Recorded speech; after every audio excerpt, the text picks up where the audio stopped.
Good morning, everybody. This is Eric Hayden with the Weather Service in Newport, Morehead City. I'm joined on the right by John Alardo, one of our senior forecasters, and our science officer, Ryan Ellis, on the left. We want to give you an update on the potential for severe weather later this evening and tonight. But one of the things we don't want to get lost on is everybody's going to see wind and rain. So John, why don't you start us off with that yes, we're talking about severe weather tonight, but it's going to be breezy here later today, tonight, right through the day tomorrow. Thank you, Eric. Yes, everybody's going to experience some strong winds. We expect those strong winds to develop late this evening, and they're going to continue through tomorrow morning. These winds will have the potential to gust to 45 to 50 miles an hour inland and 50 to 55 miles per hour along the coast. And this will have impacts if you have like lawn furniture or empty garbage cans, so you might want to take those inside. Also, it will affect some high-profile vehicles, especially on the high-rise bridges. So keep that in mind, especially for tomorrow's morning commute to work or school.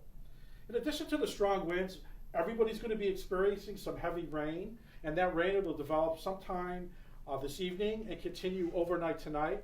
Right now we're expecting most places to see between 1 and 2 inches of rain, but there could be localized amounts of 2 to 3 inches. And that could lead to some poor drainage flooding. So if you live in an area that's prone to get some high water during heavy rain events, you might want to do something to protect yourself against that. In addition to the poor drainage flooding, this heavy rain is going to be rather widespread across the entire state of North Carolina, and that might lead to some river flood issues on the main stem rivers, including the Southeast Cape Fear, the Neuse, and the Tar River. And there's a potential for those rivers to reach minor flood stage later this week because of all this heavy rain. All right, John. Well, again, if you're just joining us, John Alardo, senior forecaster with the Weather Service in Newport, Morehead City. We wanted to start off with the wind and rain threat because everyone's going to see that. What has gotten a lot of attention is the severe threat. Ryan Ellis is going to talk about that. Ryan, we noticed that we were in a slight risk yesterday for most of our area, some changes overnight. Talk a little bit more. Why are we concerned with the severe weather threat overnight?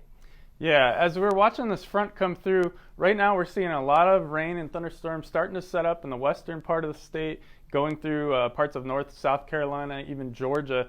As the day goes on, we're going to start to see that front move to the east. And as it does, we could see some storms start to form out ahead of it. So we could get some scattered thunderstorms this afternoon and evening as we head into the later hours.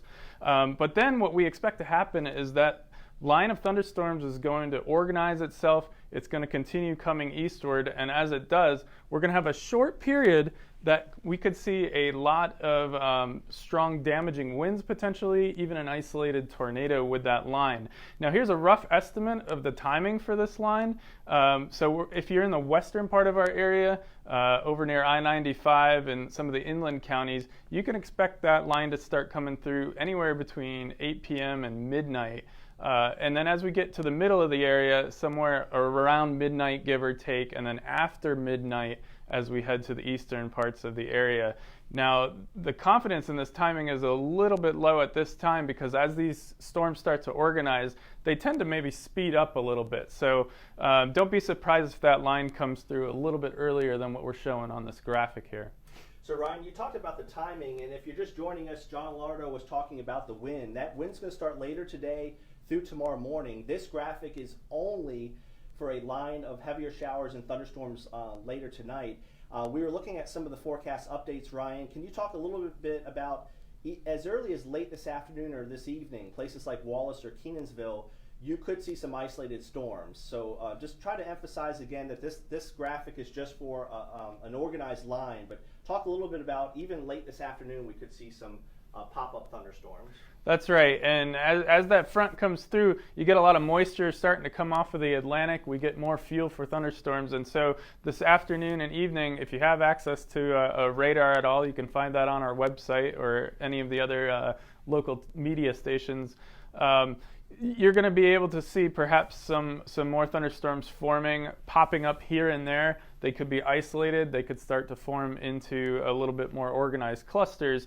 But then again, after that, later on, is when we expect this more organized line to come through.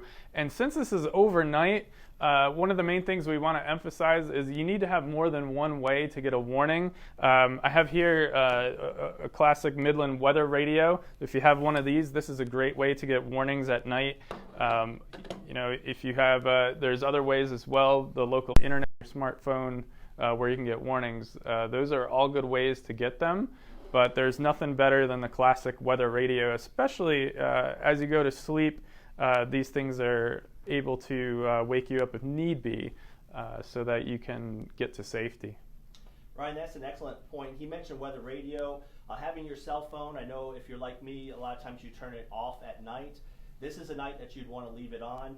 And if you don't have the ability to have a cell phone or a weather radio, search your local county. A lot of counties have programs like Code Red and different programs where you can sign up to get alert notifications at night. So Carteret County, Craven County, whatever county you're in, search your local municipality. A lot of times they will have an opt-in program where you can get weather warnings. Really appreciate John and Ryan joining us. If you're just joining us now, again, John emphasized the wind and rain threat. It's going to be windy tonight, right through the day tomorrow. A couple inches of rainfall inland. And then what Ryan was just talking about, the potential for some heavier showers or thunderstorms sometime this evening or overnight, and that will have the ability to bring in even gustier winds than our current forecast for through tomorrow morning. Last thing, again, Ryan mentioned having multiple ways to get warnings tonight. These storms, especially down toward the coast, may occur when you're sleeping. So have a weather radio.